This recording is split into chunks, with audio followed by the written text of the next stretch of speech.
கடவுளுங்க ரெண்டு இடத்துல சிரிப்பார்.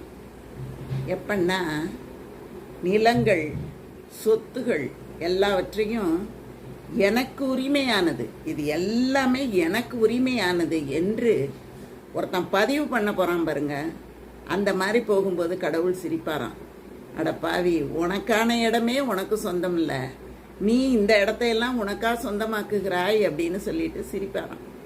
இன்னொரு இடம் எதுன்னா, மருத்துவமனைக்கு போகும்போது எதுக்கும் கவலைப்படாதீங்க, நாங்கள் இருக்கோம், நாங்கள் பார்த்துக்குறோம், பிழைக்க வைக்கிறது எங்கள் பொறுப்பு அப்படின்னு யாராவது சொல்லும்போது கடவுள் நினைப்பாராம், உள்ளே போன மூச்சு வெளியில் வர்றதுக்கே என்னுடைய உதவி தான் தேவை, நீ அவனை காப்பாற்ற போறியா, என்ன அறியாமைடா உனக்கு அப்படின்னு சொல்லிட்டு கடவுள் சிரிப்பாராம். இந்த மாதிரிங்க நமக்கு சொந்தமில்லாதது எது, சொந்தமானது எதுன்னு தெரியாமல் இருந்துக்கிட்டு நம்ம பேசுறது தப்பு.